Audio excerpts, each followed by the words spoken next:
You're listening to the Maniculum, pointing the finger at the Middle Ages. We bring you the choicest medieval nonsense, discuss and evaluate it, then pillage it for our own geeky purposes.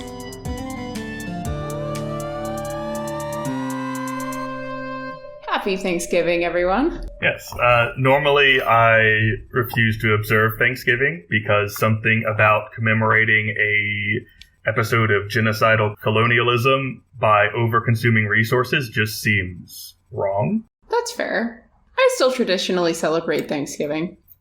I suppose I do so in a sense of community and camaraderie of the natives and the locals, the more traditional sense of it. But we always like to acknowledge where our foundations are, and that is a fair criticism. But anyway. When Zoe suggested that we do a Thanksgiving episode, I had a thought. And my thought was we should read about the first time Europeans landed in North America and actually told anyone about it. Yeah, and hint, it was not the Mayflower, which you probably already have gathered at this point, but...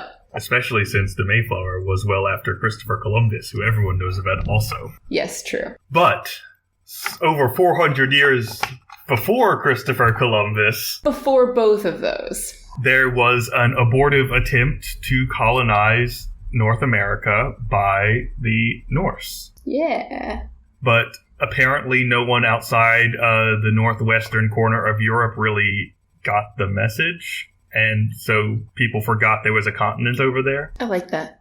They just lost a continent. There are some surviving mentions of it in texts other than these two sagas. Like, I think there are a couple Irish texts that mention it, but they seem to have gotten a bit confused about what it is they're talking about. Mm-hmm. Fun fact, actually. The population of Iceland genetically has a lot of North American indigenous blood in it because of these expeditions. So some of it actually did go back and forth, and there was some cultural transmission there. Yes, which is not actually acknowledged in the sagas at all. Because they just say, okay, we tried to settle in this place and it didn't work out. But there's a lot of archaeological and genetic evidence suggesting that they continued going back to what they called Vinland and what we today would call Canada. Mm-hmm. Mostly for timber, because Iceland and Greenland were both kind of short on timber. Sure. And Labrador had lots of timber. Yep. Okay.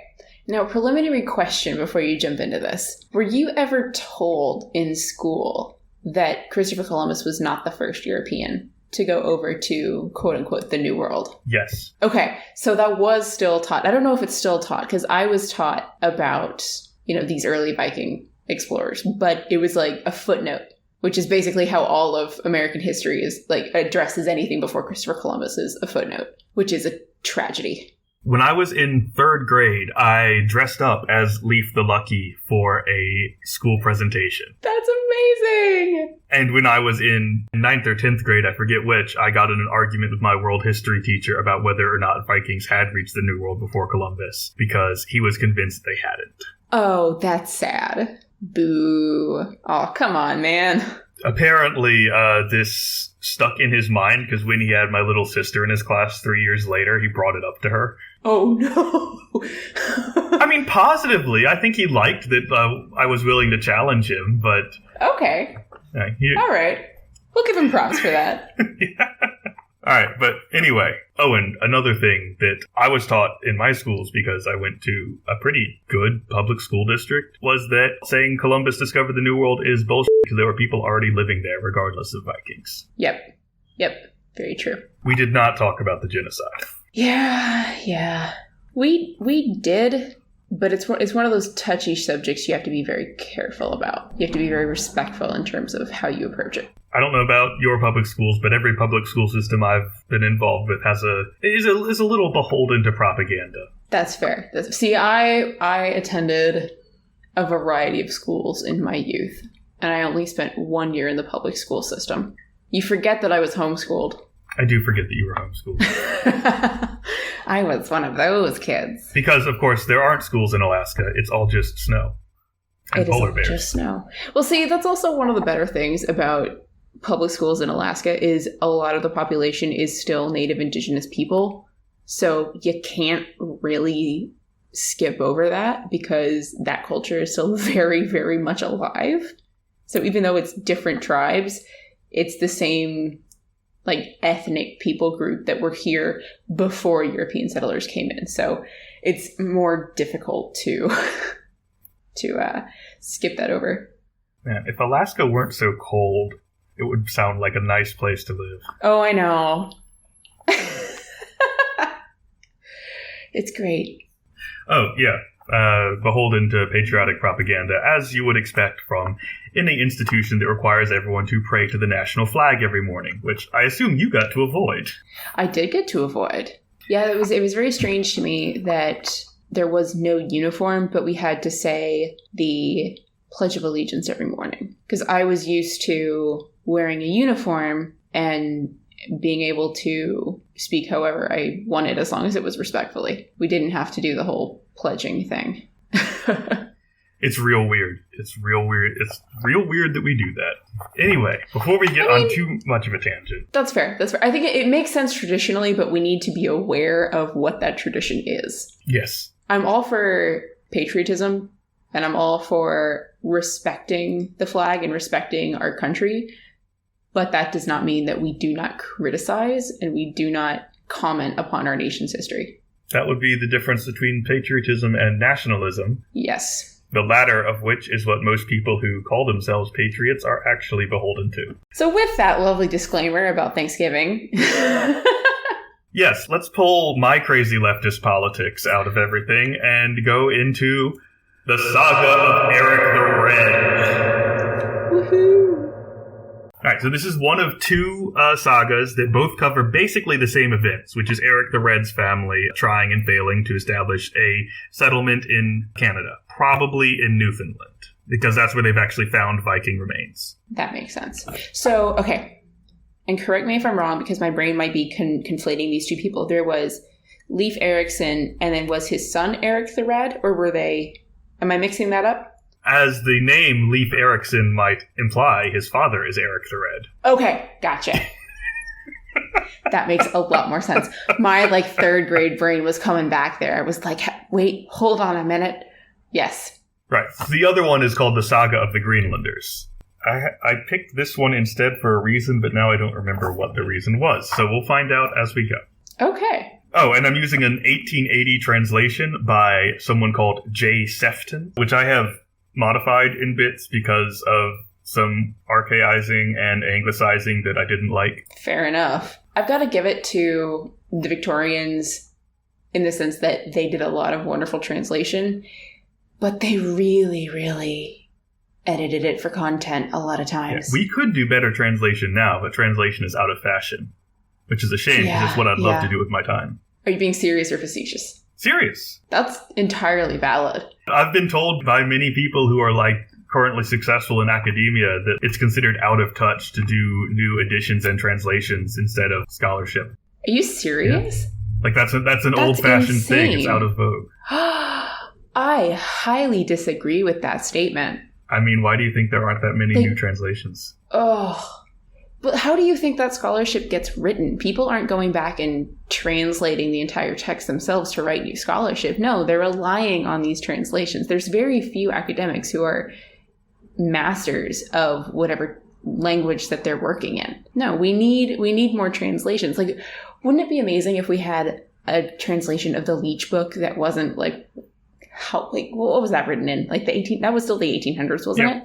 Yeah, the one I use is late 1800s, just like this one. Yeah. Yeah, a lot of this stuff we've got was translated in the Victorian era, and no one does translation anymore, which is why some people do, but again, it's discouraged. You have to either be not particularly invested in advancing your academic career, or you have to be sufficiently secure in your academic career that you can do what you want. Yeah. Which is why we don't, for instance, have facing page translations of all the sagas, which is what we should have.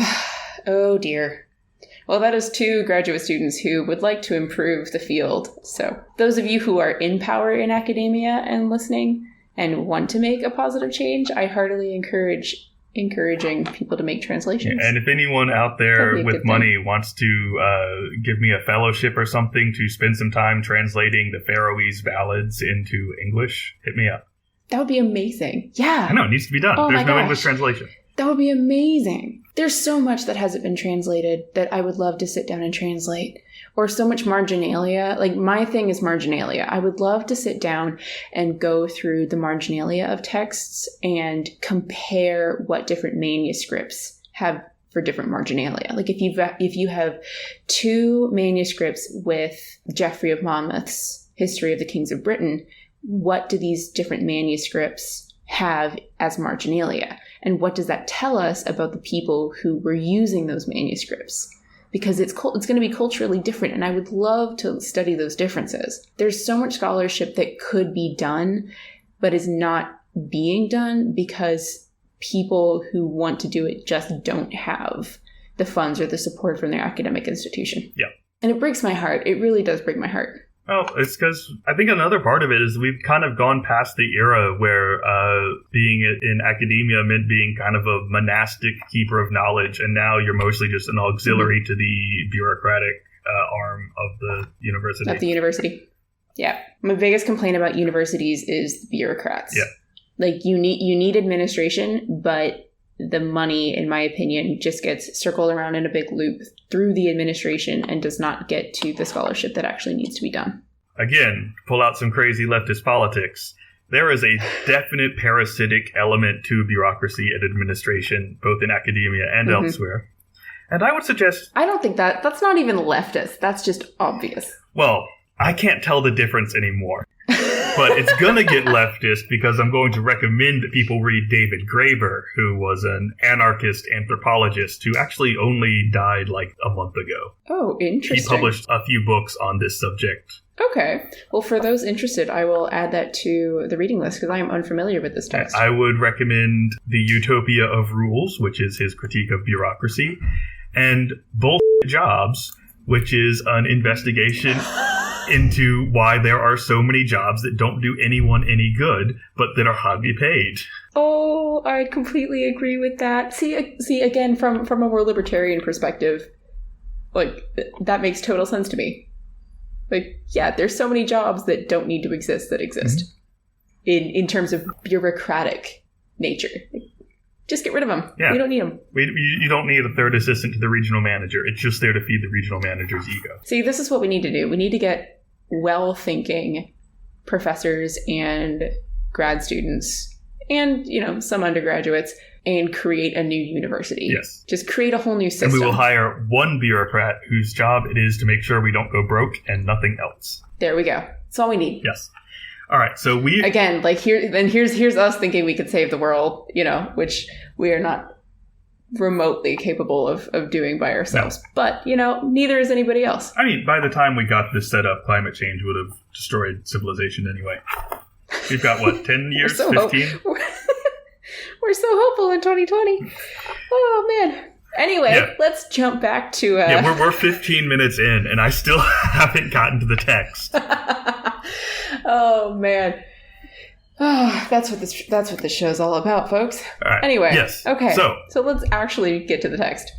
One last preface. All right. This is the first time that we have covered a text that Saga Thing has also covered. Ooh, okay. Which means that we can compare our court selections to their Thingman selections later, because I have some comments about their Thingman selections. Oh boy! Oh, see, you should have let me know this, and I would have gone back and listened to this episode. Well, I didn't want you to because you're supposed to be surprised by the content. Okay, fair enough. Anyway, I did extensive research for this, by which I mean I listened to Saga Thing's episode. Okay. And by saying that, I have now sabotaged my past self because I'd used that same line on our episode on the Seven Sleepers, which will air after this. Oh, yeah. Well, either way. Anyway, getting into it. Olafur, who is called Olafur the White, was styled a warrior king.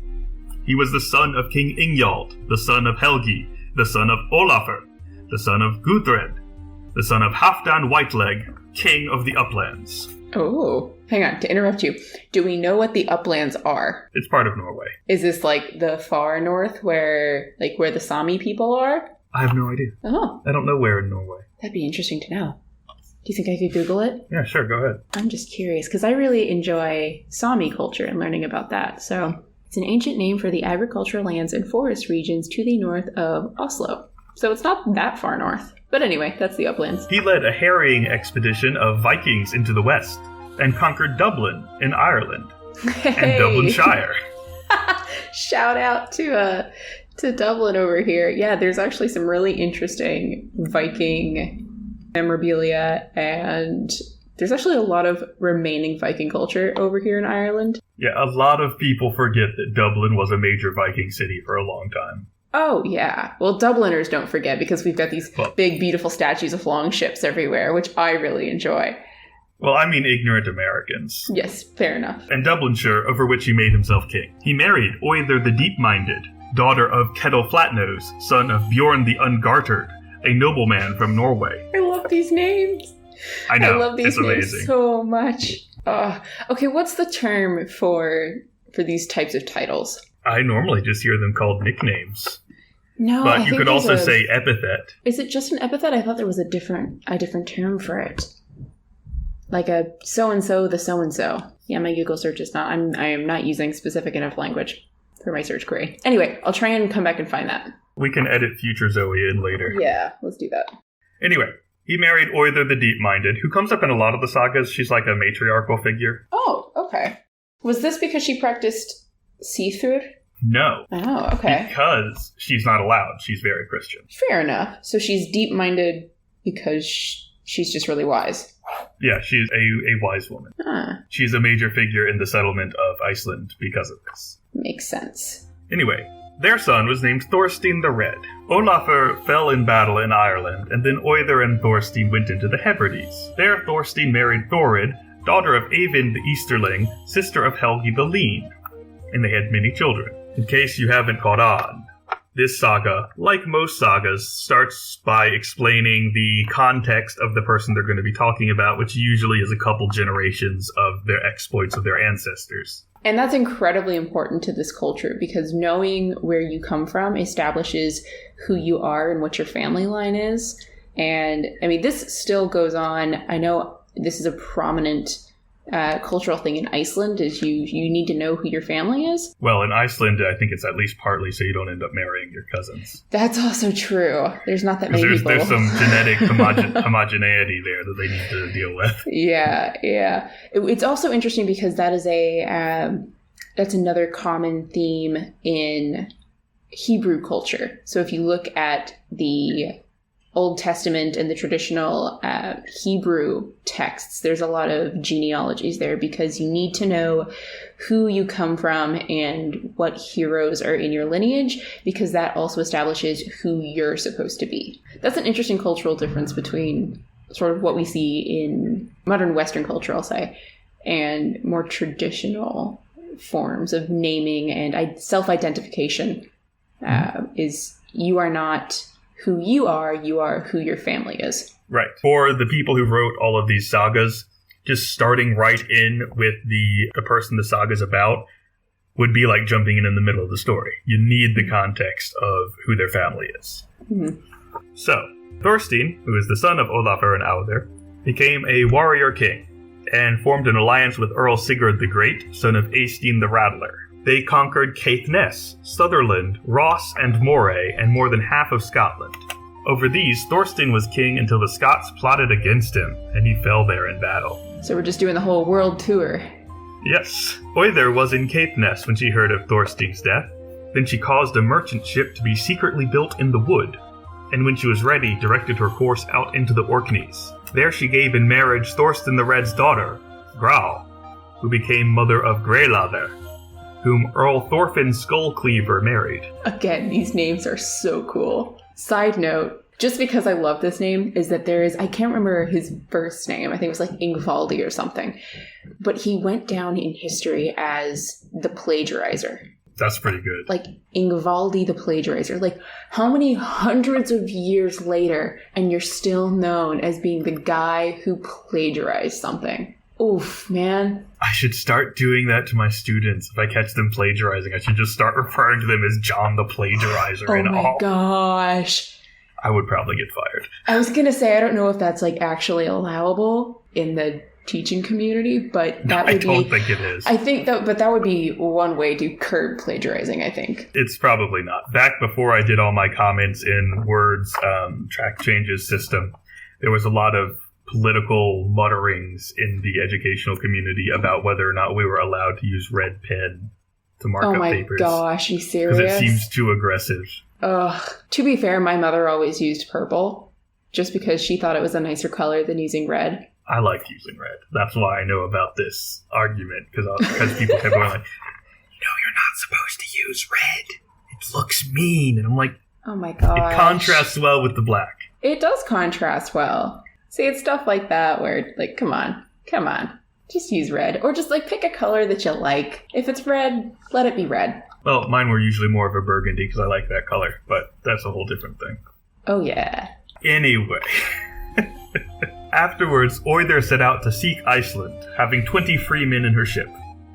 Oither came to Iceland and passed the first winter in Bjarnarhofen with her brother Bjorn.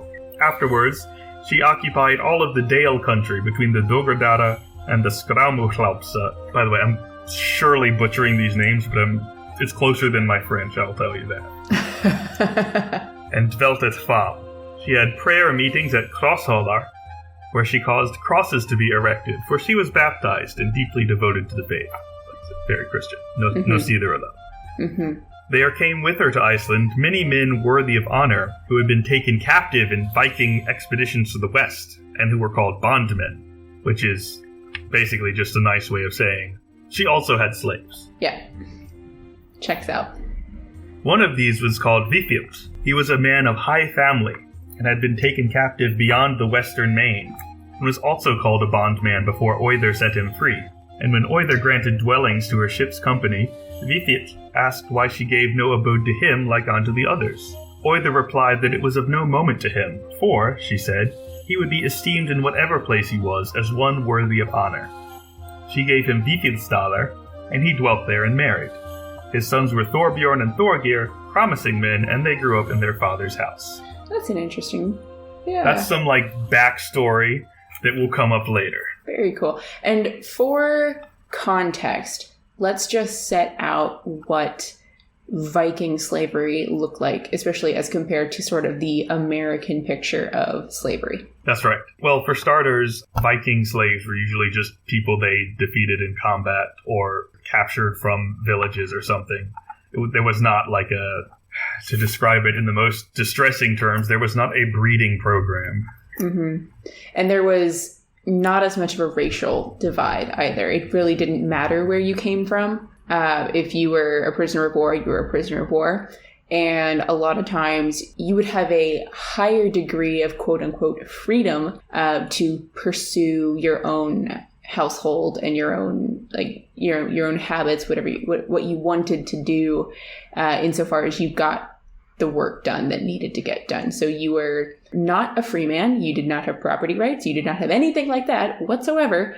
But it was not chattel slavery. It was not the more traditional picture of slavery that you might immediately think of. Not to say that it was in any way better. You might have been treated slightly better, but again, not necessarily, especially if you were stuck, on a longboat rowing. Right. And it should be noted that this is one of those things that white nationalists occasionally bring up when they say oh, but the Irish were slaves. A lot of Viking slaves were Irish, but they weren't slaves because they were Irish. They were slaves because Vikings did a lot of raiding in Ireland, just because it's right there. Yeah. I think there were a couple instances of you're Swedish and we don't like the Swedes, so therefore generally the Swedes and the Irish were slaves, but that again was due to we conquered you, therefore you are now our slaves. Yeah. And I think there was also a greater degree of quote unquote earning your freedom. You could come up the hierarchy and gain social standing more so than in American racially based slavery. Right. Well, because unlike in America, since it's not so racially based, once you're not a slave, no one can really tell that you used to be. Which, if I'm recalling correctly, and you can correct me if I'm wrong, but generally having shorter cut hair or a shaved head would be a sign that you were a slave. And so having longer hair meant that you were, in fact, a free man. So when monks in Ireland, when they saw monks in Ireland and when Christianity was sort of introduced, had the idea of having the circular shaved part on the top of your head was kind of, was considered very, very strange because like, oh, you're a slave to your god, or how does this work? Which is one sort of way of looking at it, I suppose, is you are in devotion to your god. I do not know about that tradition, but I will believe that it's a thing because it sounds plausible to me. Yeah, and I might be wrong, but I am about 80% sure that is correct. I'll have to double check that. So let's move away from Viking slavery for a bit because we have some other people to introduce. Woohoo! More genealogies. There was a man called Thorvald, the son of Ausvalder, the son of Ulfr, the son of Ixnathoris. Does that have an X in it? It's spelled O with an umlaut. The umlaut. X in A hyphen TH or thorn. O with an acute RIS. Wow, that is not a traditional name that I've ever seen in the sagas. I don't know. I didn't look up the etymology of the names. The Uxna bit might be a nickname the translator just skipped over. I don't know. Anyway, Thorvald's son was named Erik.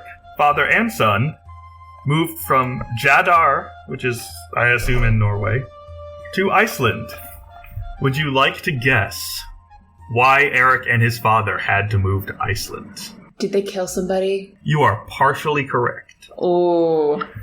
Because of some killings.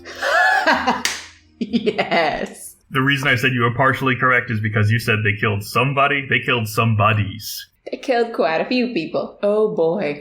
How many and why, we do not know. Oh, wow. And so I guess this means that we have to introduce what a... wow, I'm totally blanking on the word. A man price, the gold price. What is the... Weregild. Weregild. We have to introduce what a weregild is.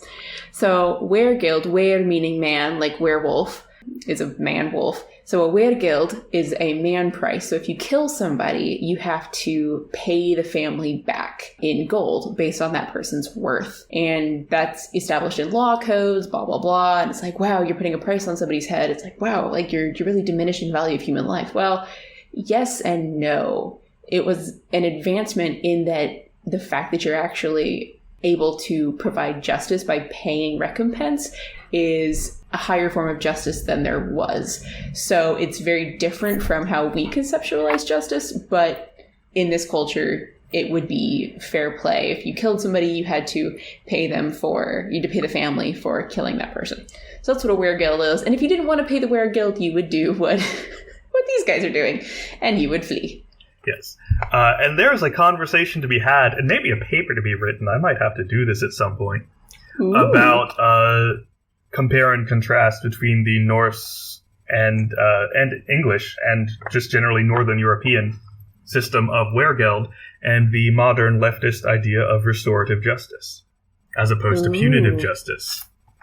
That would be very interesting. Yeah, lots of talk about that in the circles I hang out with these days because, I would imagine. Prison abolition, defund the police, all that. Right. What would be interesting is also to take the Hebrew idea. I've been doing as you might be able to tell, I've been doing a lot of reading about Hebrew tradition because I sort of jump back and forth between Western European medieval tradition and early Hebrew tradition just because it's another historical world that interests me. But in Leviticus, I think, there is the sort of equivalent of a weregild system. Yeah. So that would be an interesting kind of cross-cultural examination. Fun side note. Oh boy. The bit in, I don't know if it's in Leviticus or in one of the somewhere else in the Pentateuch, but one of the rules for compensation is one of the only places in the Bible where whether abortion is murder is mentioned. Oh yeah. And it's not. Yeah, that's interesting. It specifically says if you kill a pregnant woman, there's an extra fine, but it's not 2 murders. Future Mac here. Past Mac is misremembering something. The passage he is thinking about is Exodus 21:22, in which it says that causing a miscarriage is punishable by a fine. The next verse then specifies that if the woman later dies from related injuries, then one must give life for life. Same general point there, but slightly differently presented. Thank you. Yeah. Which is interesting because according to Icelandic and Norse weregild law code, you had to pay, if you killed a pregnant woman, you would pay the price of a woman and half the price of a man. Interesting. So it's half a murder. Yeah, but it's not the murder of a girl, it's the murder of a man, because that baby or that fetus has the potential to be a man. All right, there's no way for them to know. Yeah. Interesting. So, yeah, very interesting. Let's try and suggest that as a compromise between pro-choice and pro-life. Abortion is half murder. Oh boy, it's half murder. I'm not sure how well that would go down in terms of law codes, but I think it would go down poorly with everyone. I think so. That would just be oof. All right. Hey, well, what's the phrase? A good compromise leaves everybody unhappy. There you go. Oh dear, it's like Solomon. Let's cut the baby in half. Also half for murder. listeners, he just pointed his fingers at me. He did the finger guns at me. Oh man. And as a side note, we are being very facetious here. These are not actual policy proposals we are laying out. Oh, the other aspect of this is sometimes, even if you did cooperate with the courts, they would pass on you a sentence of outlawry. Yes, that's a big thing. Which would mean instead of, or sometimes in addition to, paying the weregild, you were exiled. And if you stayed in the area, then you were not protected by the law and people could kill you without punishment. Without Hence, penalty. Outlaw. You're outside the law. Yes. And sometimes your exile would not be for life. Sometimes it would be for a specific period of time. So in Gisli's Saga, I think he's outlawed for 15 years and he gets to something like 14. But throughout the entire saga, he's supposed to be ridiculously unlucky. The murder was technically okay, but he was outlawed anyway. And he gets to year 14 and then he's killed by magic. But yeah, so sometimes it didn't have to be... You are thinking of Greta's Saga again. Is it Grettir's Saga? He got to year 19 of 20, and his murder was accidental, and he was killed by magic. Yes, thank you for correcting me on that. Gisli was actually a murderer, but he had good reason for it. Gisli was... Oh, dear. Yeah. Anyway, if you're looking for some light reading that is more interesting, in my opinion, than Game of Thrones, check out the Sagas of the Icelanders, because they are full of gruesome murders and outlawry. Yes, fact. And it could also be either outlaw from the country or outlaw just from the area.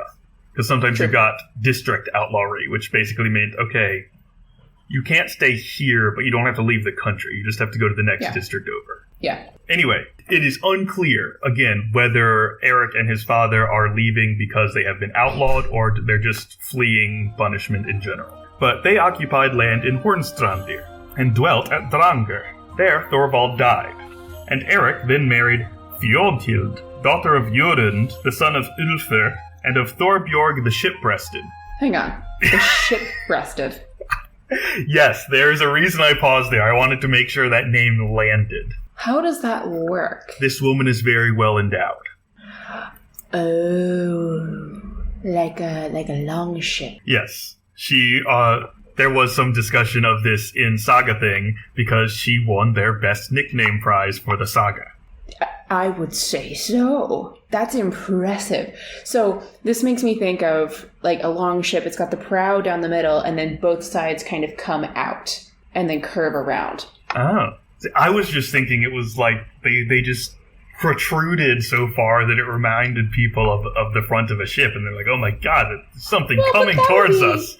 That would be like the 60s and the pointy bras. That's true. But like a long ship, you've got the big prow down the middle, and then it curves around on the outside. Yeah, there is. Yeah, so there's a bit of a shape. Yeah, okay, yeah. I see it. So, apparently longboats look like, or I guess titties look like longboats. Longboats look like titties. I think longboats came second, so definitely... Longboats look like titties. Yes. Now, I can't confirm that longboats came second because I'm not a historian, but I'm pretty sure. Either way, like they've got a great sense of imagination right there. I applaud that. There are a lot of good nicknames in here. We're about to hit another one. Anyway, Thorbjorn the Ship-Breasted, whom afterwards Thorbjorn of the Haukadalr family married. It was he who dwelt at Erikstaðir after Erik moved away from the north. It is near Vatshorn. Then did Erik's thralls, which is kind of like slaves. Yeah, I'm not familiar with the exact social status that would. Yeah, there's a lot of complicated social hierarchy that's among people who work for big farmers. Mm-hmm. There are servants and there are slaves, and I think thralls might be a different thing, and bondsmen might be yet another thing. Are thralls the ones that are they're technically free, but they're tied to the land? I don't think they had that in Iceland, because they just settled it. Yeah, but you would still bring your servants over. Yeah, but, I mean, serfs on the continent were tied to the land, but you couldn't be tied to the land in somewhere you just moved to. That's true, you'd be tied to whoever you served. Yeah. So maybe it's that. One of the things we learn in Greta Saga is even free people, once you enter into a contract with a farmer to be his servant, you have to keep working for him for the whole season. Mm-hmm. There's an episode where a servant is working for Thorbjorn Oxenmight, I think is his name. Yeah. And Thorbjorn beats him for being lazy, and the servant leaves. And that's not allowed. Mm-hmm. Even though you're not supposed to beat your servant, you're also not supposed to bail on the contract. That's right. I remember that one. Mm-hmm. Mm-hmm. Yeah, so there's a lot of fine distinctions among freedom and servitude in Iceland that I am not sufficiently educated on to give a discourse here. Yeah, there's a lot there. The law codes of Iceland are actually so detailed and so complex. They are still taught in law schools today because they are some of the best examples of law codes that we have. In a lot of ways, Iceland was like medieval libertarianism. Yeah. Yeah. Because you could pretty much do what you wanted as long as you were willing to pay compensation for it. Yeah. Spoiler alert. Eventually, a few people ended up owning everything and the society collapsed. No offense to libertarians. Fair enough, yep. But they didn't have a king. They didn't have... Well, yeah. After the whole oligarchy thing kind of broke the country, they did have a king. Because they did have a king after that. I think Norway just bought the island back. Yeah. Norway took the island, and with the emergence of Christianity as well. But yeah. Anyway, we won't jump into that. We are drifting further and further away from this poor saga. Yeah, we really need to focus. Anyway, these thralls, they caused a landslide on the estate of Valthjolf. Something that Saga Thing mentioned. It does not say whether this was intentional, but given Erik's character, it might have been. Fair enough. At Valhjolfsstaðir, Eyjolfur the Foul, who, again according to Saga Thing, might be better translated as Eyjolfur the Beshitten. Oh gosh. Oh wow. They really did not mess around with these names. No, he's not foul, like, as a bad person, he's just gross. He doesn't wash. That makes sense. There are also translations that just call him Eyjolf the Unwashed. Oof. I enjoy the call-out culture of Icelandic names. Yeah. It's like, you do one thing, it's like, oh, there he is. That guy.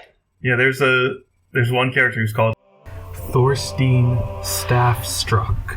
Because someone once hit him with a staff, and he didn't demand compensation, and so people just shamed him with that for the rest of his life. Someone hit you, and you didn't do anything about it. And that was just his name. Amazing. Anyway, Eyjolfur the Foul slew the thralls beside Skadesbreaker above Vatshorn. In return, Erik slew Eyjolfur the Foul. He slew also Hravin the Dueler at Lakeskalar.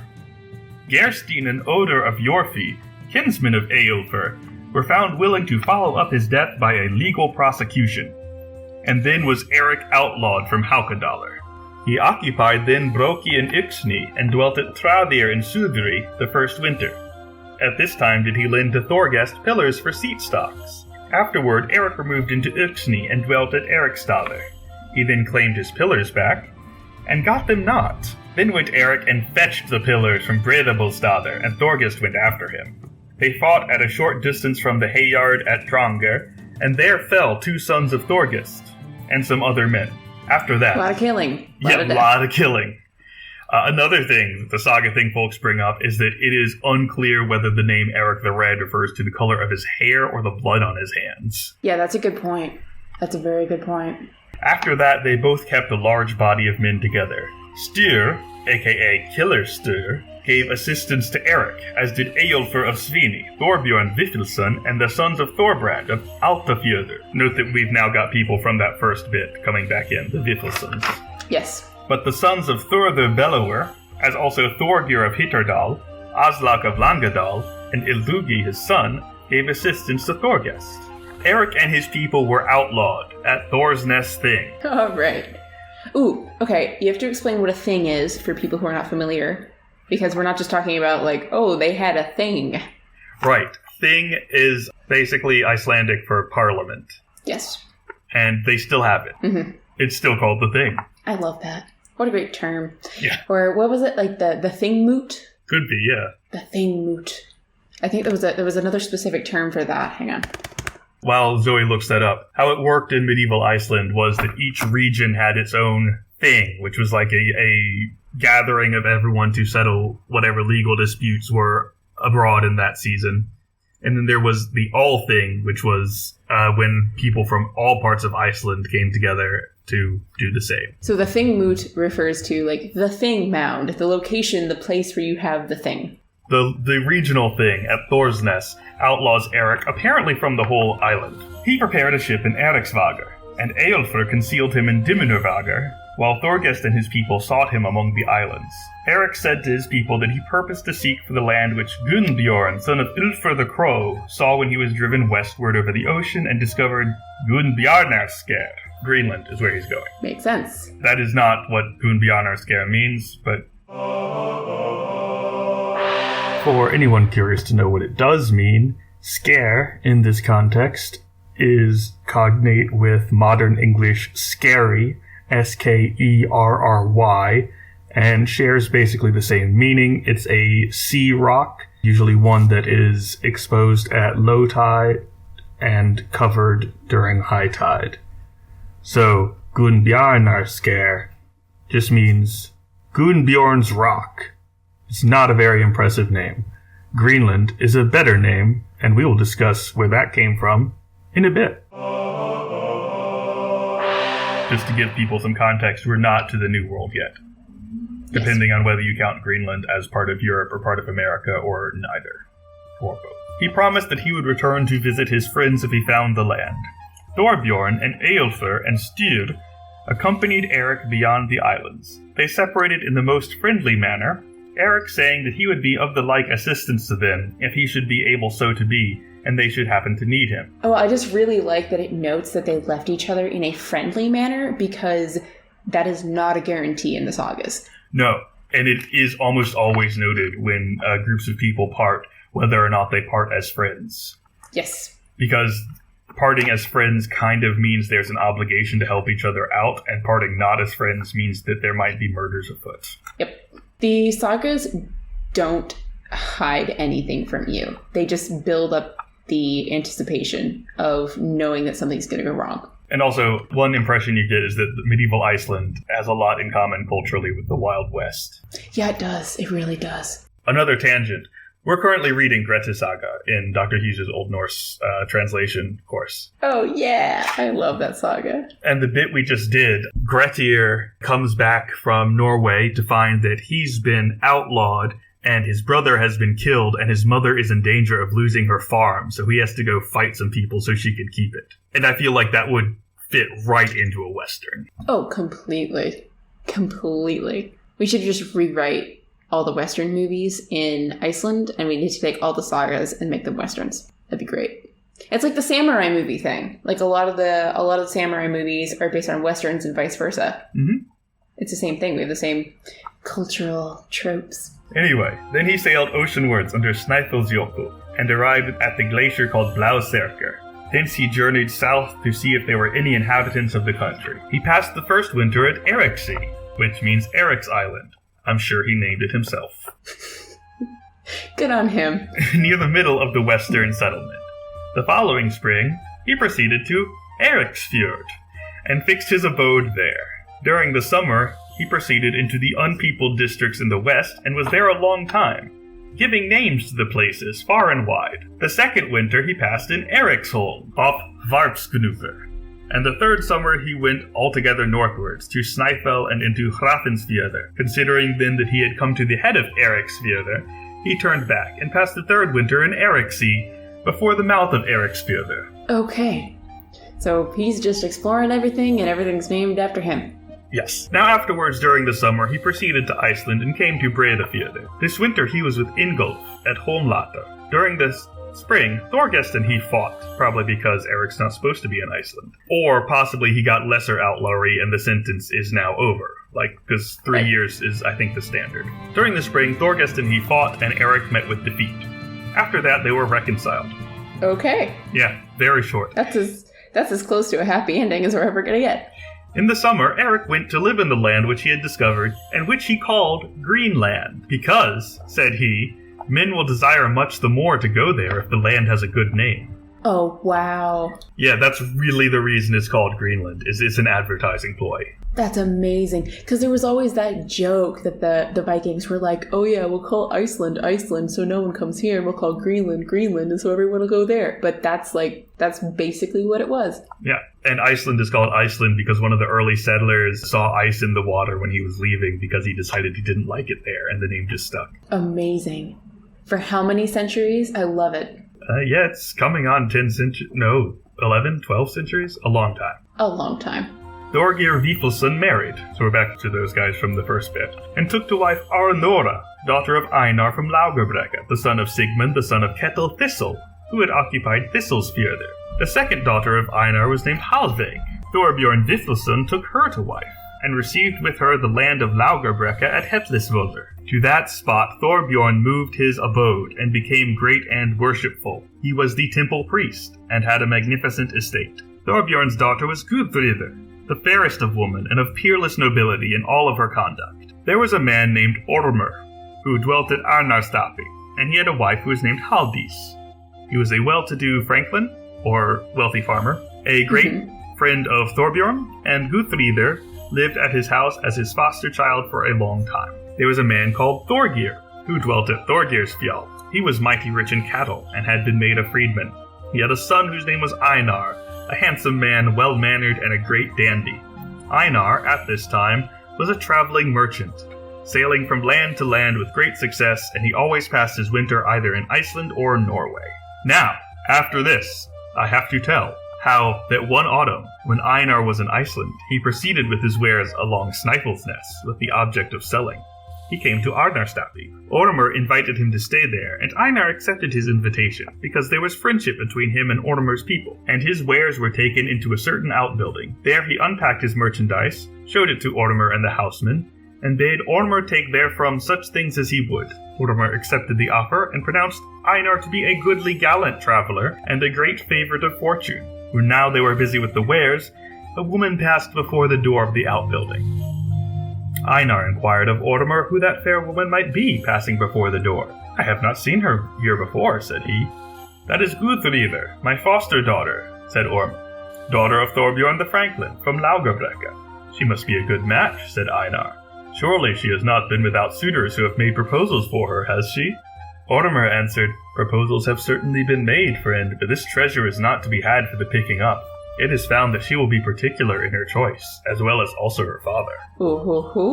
Okay. And for this whole next exchange, I want you to keep in mind that the only interaction between Einar and Gudfriðr at this point is that she walked by a doorway and he saw her. Oh boy. For a fraction of a second. Okay, I'll keep that in mind. And see, I feel like we should also mention that hospitality culture is huge here. So this is like, if you're a friend of somebody else and you show up on that friend's doorstep, they have to let you in. They have to house you. That is the custom there. And it is not uncommon to have this kind of courtship go on, because you do want to find a suitable match. But the fact that she's being very picky is also very common in these sagas as well. So I'm interested to see how this goes, because if it's a saga, it probably doesn't go well. And I'm excited to see how it plays out. Well, in spite of that, quoth Einar, in spite of her being picky, she is the woman whom I have it in my mind to propose for, and I wish that in this suit of mine you approach her father on my part, and apply yourself to plead diligently for me, for which I shall pay you in return a perfect friendship. The Franklin Thorbjorn, I don't know why it's translated as Franklin, because that's an English term, like because medieval it's England. Somebody from, I know, but it's somebody Victorian who's translating this. The Franklin Thorbjorn may reflect that our families would be suitably joined in the bonds of affinity, for he is a man in a position of great honor and owns a fine abode, but his personal property, I am told, is greatly on the decrease. Neither I nor my father lack lands or personal property, and if this alliance should be brought about, the greatest assistance would accrue to Thorbjorn. So basically saying, I'm going to marry this woman. You've got to help me. And you tell her father that I know that he's old rich but running out of money, and I'm new rich and getting more money, so it's a good deal. And to this, I would add that for those of you who are interested in this idea of trading honor and wealth and sort of glory, there's a fantastic article by Peter Baker called Loot and the Economy of Honor. And I highly recommend it. It focuses more on Beowulf, but the same principles apply in the Icelandic culture as well. Because honor is honor and friendship, especially in this saga, is a tradable commodity. Yeah, fact. And I do recommend reading more about that. And also listening to Saga Thing, where they talk about this much more. Yeah. Then answered Ormr, Of a surety I consider myself to be thy friend, and yet I am not willing to bring forward this suit, for Thorbjorn is of a proud mind, and a very ambitious man. Einar replied that he desired no other thing than that his offer of marriage should be made known. Ormr then consented to undertake his suit, and Einar journeyed south again until he came home. Einar is basically leveraging this friendship to strong-arm Ormr into proposing to Guthríðr's father for him, in Ormr's capacity as her foster father. Again, in medieval culture, fosterage was like you just sent your kids to be raised by someone else for a little while, and they'd get a broader experience of the world, and they'd expand their family bonds. Unlike today, where if you have foster parents, it probably means that something happened to your regular parents. Or your birth parents, rather. Right. And again, this is all based on he saw her walk by a doorway. So she must be... love at first sight. Really hot. Imagine if he'd seen Thorbjorn Chipbreast. Ho-ho. I bet she got all the dudes. Something about milkshakes in the yard. Although it might be difficult to see her through a doorway because she might not fit in the frame. Oh no. Oh. Yeah, you need to have a broad door to get the ship inside. A while after, Thorbjorn had a harvest feast, as he was bound to have because of his great rank. There were present Ormr from Arnastapi and many other friends of Thorbjorn. Ormr entered into conversation with Thorbjorn, and told him how that Einar had lately been to see him from Thorgeirsfjall, and was become a promising man. He now began the wooing on behalf of Einar. I want to mention that the idea of somebody making a proposal on your behalf is a foreign concept to us, but not so odd in cultures of arranged marriages or in sort of medieval culture or high medieval culture by any regard. You would want to have good political alliances, or even if you just have two families of the same standing who are maybe from different areas, somebody would put the marriage together. And we see this in Pride and Prejudice.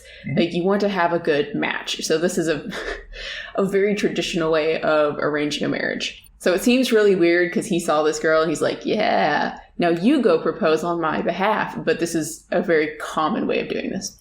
Right. It is also a recurring thing in the sagas that in order to make a marriage, you have to negotiate with both the woman and her family. If you get only the woman's approval but not her family's approval, there's something going to go wrong, and vice versa. Because we see both, and it tends to go badly. Yeah. Like, she has to be on board with it, and also her family has to agree.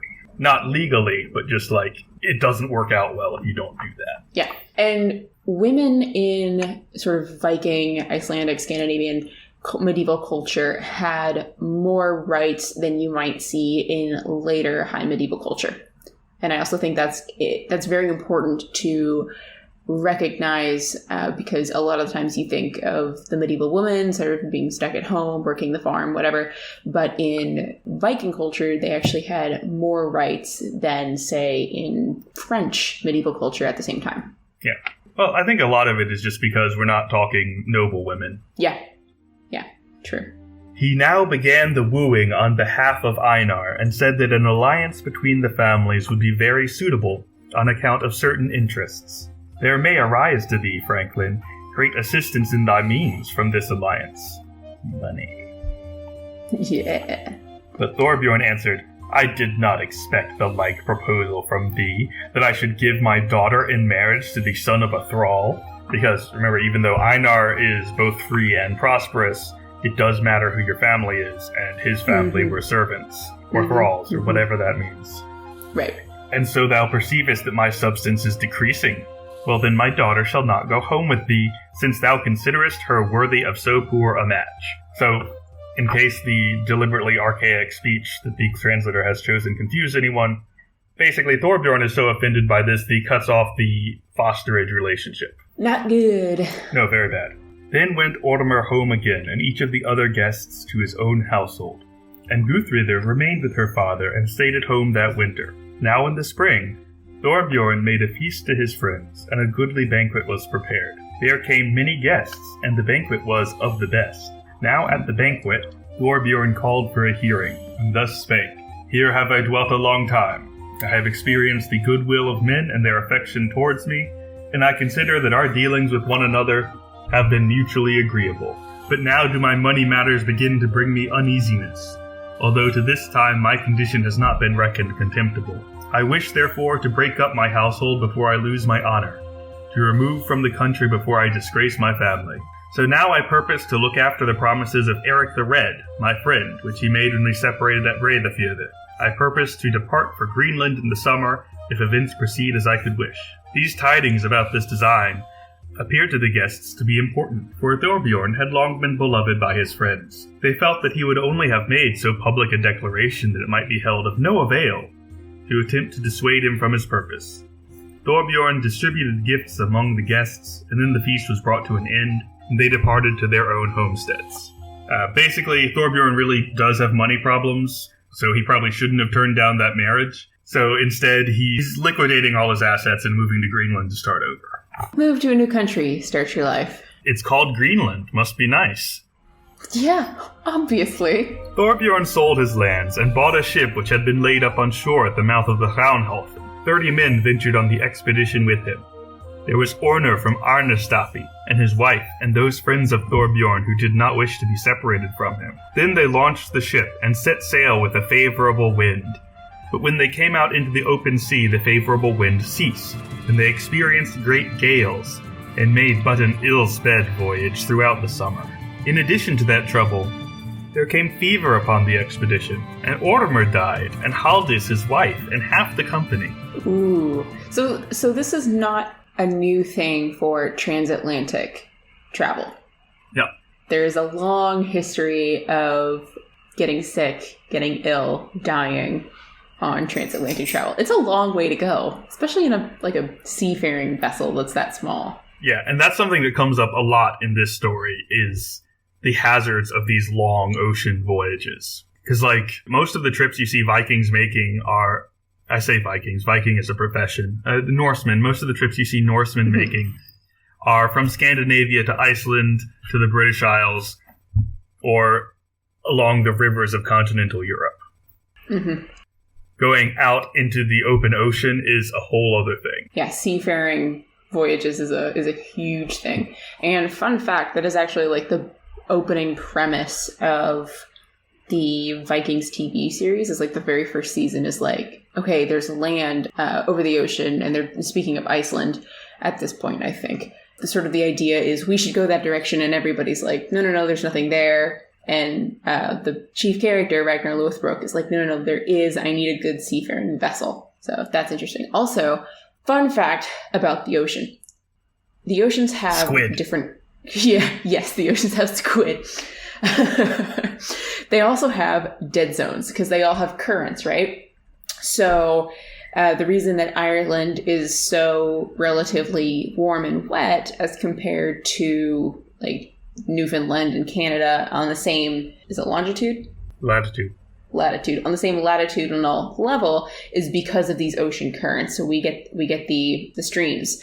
The Gulf Stream is the one you're thinking of. Yes, but there are these big currents. There's also these big dead zones. So if you sail into one of the dead zones, there you can go weeks without wind and no way to cross. The doldrums, as they're called.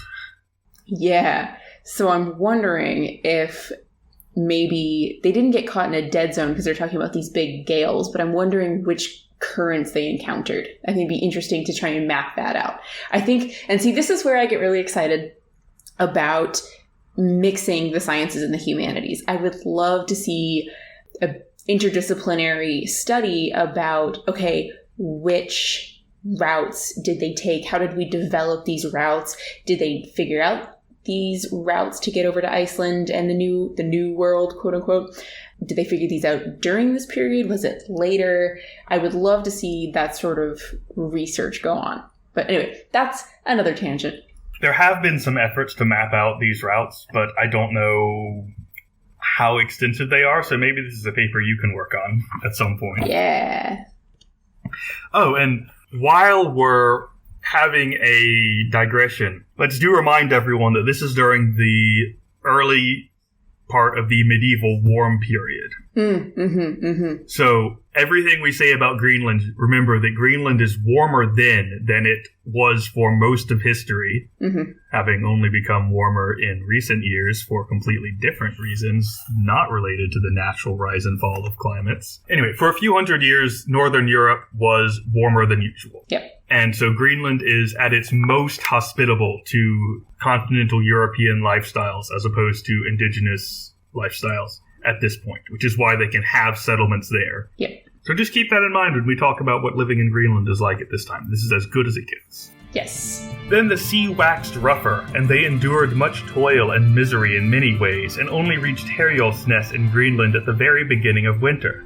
There dwelt at Herjolfsnes the man who was called Thorkept. He was a useful man and most worthy franklin. He received Thorbjorn and all his ship's company for the winter, assisting them in right noble fashion. This pleased Thorbjorn well, and his companions in the voyage. At that time, there was a great famine in Greenland. Those who had been out on fishing expeditions had caught little, and some had not returned. There was in the settlement a woman whose name was Thorbjorn. She was a prophetess, and was called Little Vulva. Ooh. People might be familiar with the Norns. Yes. This is related to that. Vulva, V-O with umlauts, L-V-A, means cirrus. Okay. Gotcha. I've always heard it pronounced, probably Anglicanized as heck, vulva. So if you've seen it spelled, it looks closer to vulva, V-O-L-V-A. Honestly, your pronunciation might be better. I don't know. Icelandic is so interesting because it is the closest modern language we have to Old English, but whereas Old English does not differentiate in pronunciation between the F and the thorn, Icelandic does, which I think is super interesting. All right, so it's supposed to sound like So it's vulva. Vulva. Okay. Not to be confused with genitalia. Yes. A very different thing. But anyway, she's little vulva, which means little cirrus. So, like, she's not like the mythological ones, like the one who delivers the Voluspa in the Edda. She's just a mortal person. She had 9 sisters, and they were all prophetesses, and she was the only one still living. It was a custom of Thorbjorg in the winter time to make a circuit, and people invited her to their houses, especially those who had any curiosity about the season or desired to know their fate. And inasmuch as Thorkept, I'm going to keep saying this wrong because the double L in Icelandic is supposed to be pronounced like the consonant at the end of Nahuatl. Okay. Unrelated languages. That's just the best reference I have. No, I just don't even know what the second word was. It's a language from Mesoamerica. Okay. But the double L is supposed to be pronounced like an L and a T at the same time. So what's his name? I keep saying Thorkel, but it's supposed to be Thorkept. Yeah, Thorkept. This is a hard word for my tongue to try and get right. It's a hard sound in general. I can only do it because I've been having Dr. Hughes drill it into me for the past year. Oh my gosh, he was so particular about that. Still is. Yeah. Anyway, that guy was Chief Franklin thereabouts, and he considered that it concerned him to know when the famine which overhung the settlement should cease. He invited, therefore, the prophetess to his house, and prepared for her a hearty welcome, as was the custom wherever a reception was accorded a woman of this kind. A high seat was prepared for her, and a cushion laid thereon, in which were poultry feathers. The next couple paragraphs are a lot about the reception of this prophetess, and there is a lack of agreement on what these details mean. The Saga thing guys describe her as being a diva, because they assume that these are just like the luxuries she demands in order to come visit. But there's also the possibility that these are the specific items that have to be involved as part of a ritual. Because she is she's basically a priestess. Yeah. But more so because she's a prophetess. She's a prophetess, and so you have on top of, and she's also a guest. And so you do have the ritual of hospitality, which also plays a big part. So you do, if you're having, it'd be not the Pope necessarily, but if you had, a foreign dignitary or another religious figure of someone in your faith that you respected, you would want to kind of roll out the red carpet. Yeah, and this, as far as I know, I think she may be one of the highest ranking pagan religious figures we see in the sagas. Yeah. Because there's not really a firm hierarchy, but she is, she's a prophetess. Anyway. Now, when she came in the evening, accompanied by the man who had been sent to meet her, she was dressed in such wise that she had a blue mantle over her, with strings for the neck, and it was inlaid with gems quite down to the skirt. On her neck she had glass beads, on her head she had a black hood of lambskin, lined with ermine. A staff she had in her hand, with a knob thereon. To quote Terry Pratchett, a wizard's staff has a knob on the end. That can go in our Echoes of Modern Culture. Yeah. It was ornamented with brass and inlaid with gems round about the knob. Around her she wore a girdle of soft hair, and therein was a large skin bag, in which she kept the talismans needful to her and her wisdom. I'm assuming that this is actually a leather bag, and the translator just decided that skin bag sounded more exotic. I was confused about the girdle of hair. You can just braid hair together. A girdle's just like a fancy belt. True, but is it like horsehair? I would guess horsehair, but it might not be. It might be human hair. I was like, It has to be something that has long hair. Choose your interpretation, I suppose. Huh. Were horses that prevalent at this time? How late is this saga? This saga, I do not know. It's set in the 11th century, but all the sagas are written in the 13th and 14th centuries. Right.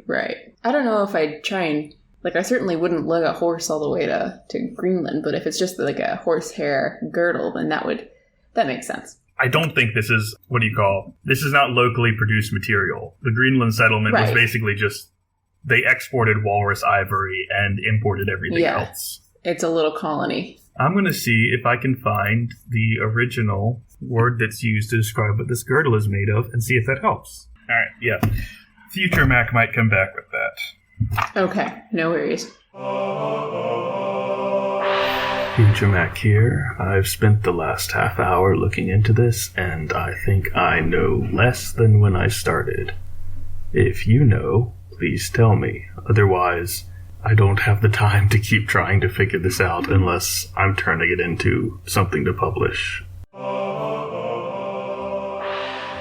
She wore hairy calfskin shoes on her feet, with long and strong-looking thongs to them.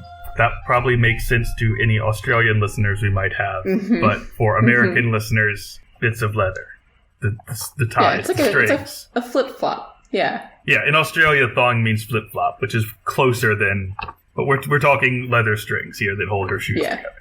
Yeah. And great knobs of Latin at the ends. No idea. I did find this one. It's metal. It's an alloy. Other versions of the text just say tin, which is different. Future Mac might end up having a lot to say about this CRS. Okay. On her hands she had gloves of ermine skin, and they were white and hairy within. The gloves, I assume, not her hands. That would make sense. Now when she entered, all men thought it their bound duty to offer her becoming greetings, and these she received according as the men were agreeable to her. The franklin Thorkept took the wise woman by the hand, and led her to the seat prepared for her. He requested her to cast her eyes over his herd, his household, and his homestead. She remained silent altogether. During the evening the tables were set, and now I must tell you what food was made ready for the prophetess. There was prepared for her porridge of kid's milk, and hearts of all kinds of living creatures there found were cooked for her. Oh, wow. Yeah. She had a brazen spoon, and a knife with a handle of walrus tusk, which was mounted with 2 rings of brass, and the point of it was broken off. Interesting note. I don't know if intentional or not. When the tables were removed, the franklin Thorkept advanced to Thorbjorg and asked her how she liked his household, or the appearance of the men, or how soon she would ascertain that which he had asked, and which the men desired to know. She replied that she would not give answer before the morning, after she had slept there for the night. And when the next day was far spent, the preparations were made for her which she required for the exercise of her enchantments. She begged them to bring to her those women who were acquainted with the lore needed for the exercise of the enchantments, and which is known by the name of weird songs. That's weird meaning fate, not weird meaning strange. Okay, makes sense. It's also hyphenated. Weird songs. Weird songs. That sounds like a great album cover. Yeah, I'd listen to that. But no such women came forward. Then was search made throughout the homestead if any women were so learned. Then answered Gudrydr, I am not skilled in deep learning, nor am I a wise woman. Although Halldís, my foster mother, taught me in Iceland the lore which she called weird songs. Then art thou wise in good season, answered Thorbjorg. But Gudrydr replied, That lore and the ceremony are of such a kind that I purpose to be of no assistance therein, because I am a Christian woman. Makes sense. So this is very interesting. We have the back and forth of interreligion here, which appears to be perfectly peaceful. Yeah. Although, I mean, there's some friction, but there at no point does it turn into like a holy war. Yeah. Yeah. I always like seeing that because the sagas that we do have are always written from a Christian perspective, and I guess it's more in my area of speciality that I have to deal with, okay, how do we interpret all of these texts when they're all written from a Christian perspective? How do we really see the pagan stuff? Can we really trust that what's been written is what the actual pagan ritual look like? We don't really have a lot of pagan rituals written down. Mm-hmm. They've all been interpreted through this Christian lens. So it's really interesting to me to see the coexistence of both pagan and Christian ritual together, because that's not very often seen. No. Well, it's hard to, because it's almost fundamental of a monotheistic religion that if you believe in any monotheistic faith, that means that anyone worshiping something else is either wrong or a devil worshiper. Yeah. But if you're a polytheist, then you can just say, like, oh sure, they're worshiping other gods. It's fine. But monotheistic faiths are kind of incompatible with everything else by virtue of what they are. Exactly. Then answered Thorbjorg, Thou mightest perchance afford thy help to the men in this company, and yet be none the worse woman than thou wast before. But to Thorkept give I charge to provide here the things that are needed. Thorkept thereupon urged Gudrydr to consent, and she yielded to his wishes. The women formed a ring round about, and Thorbjorg ascended the scaffold and the seat prepared for her enchantments. Then sang Gudrydr the weird song in so beautiful and excellent a manner, that to no one there did it seem that he had ever before heard the song in voice so beautiful as now. The prophetess thanked her for the song. Many spirits, said she, have been present under its charm, and were pleased to listen to the song, who before would turn away from us and grant us no such homage. Oh, wow. Yeah, and this is one of the things I kind of like about the saga, is that they're very firm that, like, Christianity is definitely the right way to go as far as the authors of the saga are concerned. But all the pagan rituals seem to still work. Oh, yeah, they're just wrong. Yeah. Yeah, this is the really interesting thing that, here, I'm getting so excited because it's magic and this is what I do.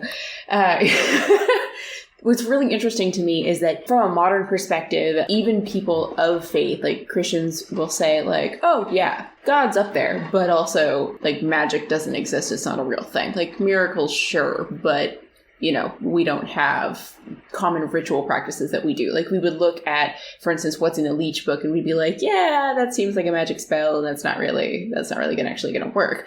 But from the medieval perspective, largely, you do live in a very supernatural world. So it's not that, oh yeah, God is the one true God, and we have the Christian faith, and everything else is just fake. It's rather that, okay, we've got the correct way, which is God, and then we have everything else, which actually is still a thing. It's just demonic, or it's pagan, or it's dangerous in some other form. It's still potent. It's still actual magic. Elves are still there. Giants still exist. They're just dangerous, and you don't want to go near them. This is just reminding me of wild connection, probably, that only makes sense to me.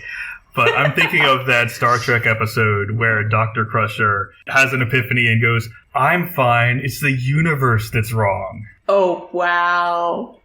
Oh, boy. So I'm just, because that's exactly what it sounded like you were describing. Like, no, look, what we're doing is fine and normal and good. It's just that the rest of the world is wrong. Is doing the wrong thing. And there are things out there that exist but shouldn't because they're wrong. So we have to fix it. For the curious, Past Mac is thinking of Season 4, Episode 5 of The Next Generation, entitled Remember Me. And the line he is misquoting is, if there's nothing wrong with me, maybe there's something wrong with the universe. Another science fiction analogy that he could have pulled out, which is actually what I, Future Mac, was expecting to hear while editing this, is Daleks. For those of you who are unfamiliar, Daleks are antagonists from the show Doctor Who. They're these alien cyborg things that kind of glide along the ground. And because of this method of locomotion, for a long time there was a joke that you could defeat these fearsome antagonists just by going up the stairs, because it didn't look like they could handle that. Turns out they levitate, so the joke doesn't work anymore. But I once read a discussion about why Daleks, who claim to be a perfected species, they're space Nazis, of course, why they wouldn't fix their cyborg chassis to be able to handle stairs. And the response was, obviously, if you start from the assumption that we, the Daleks, are perfect, and then you encounter something that you can't do, like go upstairs, then the conclusion is not, there's something wrong with our design. The conclusion is, stairs are wrong. And that seems to be the same thing as what we're talking about here with elves and early Christianity. If you assume that you have all the answers, and your way is the right way, because monotheistic religion, it kind of has to be like that, but you also accept that elves exist, then you can't say, maybe there's something missing in our understanding of how the universe works. You have to say, okay, elves exist, but elves are wrong. That was too long of a Future Mac tangent. I apologize. Back to the episode. That was the idea, especially as you get into like the high Middle Ages. It's let's stamp out witchcraft. We're going to have witch trials. And then only after the Enlightenment, in the late 1700s going into the 1800s, do you have English law saying, okay, yeah, sorcery and witchcraft isn't actually a thing. Before that, it totally was 100%. But so witchcraft wasn't quote unquote debunked until particularly late in the world's history, I would say. And in a lot of places, it's still, it has a very, very common presence. Yeah, I was going to say, there are certain rural evangelical groups in America who are pretty sure witchcraft is still real. Yeah. And there are also some ostensibly Christian practices in evangelical communities that are basically witchcraft with a cross attached. Yeah, and that's the interesting thing, is like, how do you define magic? What is the difference between, the Eucharist and, a magic spell?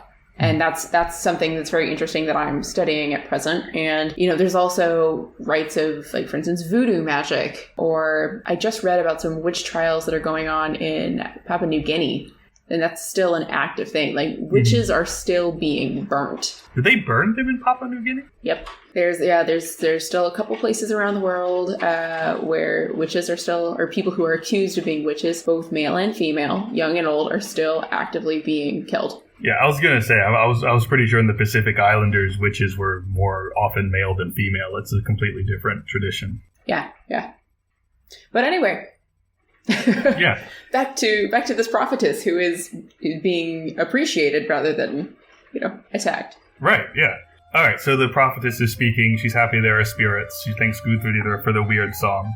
And now are many things clear to me, which before were hidden both from me and others, and I am able this to say, that the famine will last no longer, the season improving as spring advances. The epidemic of fever which has long oppressed us will disappear quicker than we could have hoped. And thee, Gudrunir, will I recompense straightway, for that aid of thine which has stood us in good stead, because thy destiny is now clear to me, and foreseen. Thou shalt make a match here in Greenland, a most honorable one, though it will not be a long-lived one for thee, because thy way lies out to Iceland, and there shall arise from thee a line of descendants both numerous and goodly, and over the branches of thy family shall shine a bright ray. And so fare thee now well and happily, my daughter. Ooh. So we've got like a prophecy going on here. Afterwards the men went to the wise woman, and each inquired after what he was most curious to know. She was also liberal of her replies, and what she said proved true. After this came one from another homestead after her, and she then went there. Thorbjorn was invited, because he did not wish to remain at home, while such heathen worship was performing.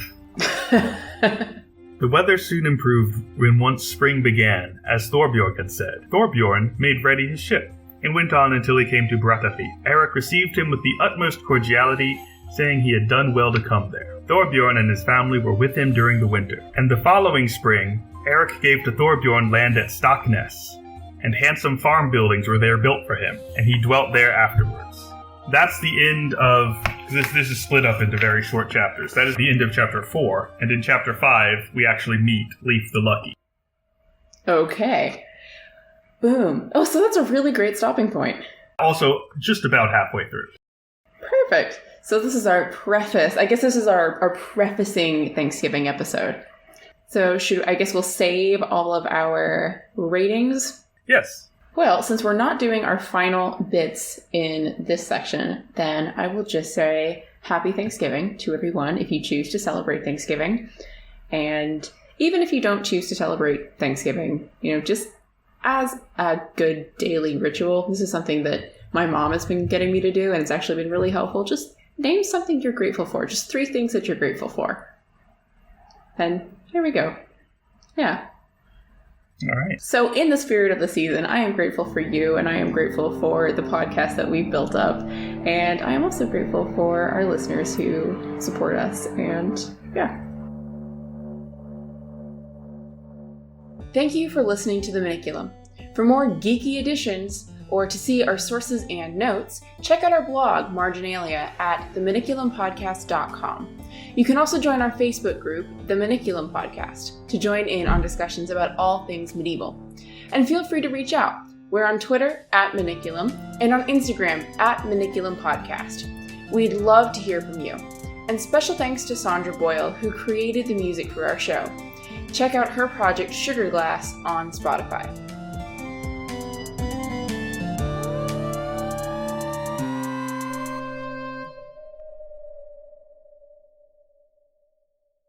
Stand by. I am also reheating my coffee. Okay. Just give me a second. In the meantime, I am trying to create... I'm trying to make cheese, which I'm excited about. Good luck. Thank you. I don't know how it's going, so I'm trying to separate the curds in the whey, and so I just have this big bowl of potentially curdling kefir. Which it's supposed to curdle, but...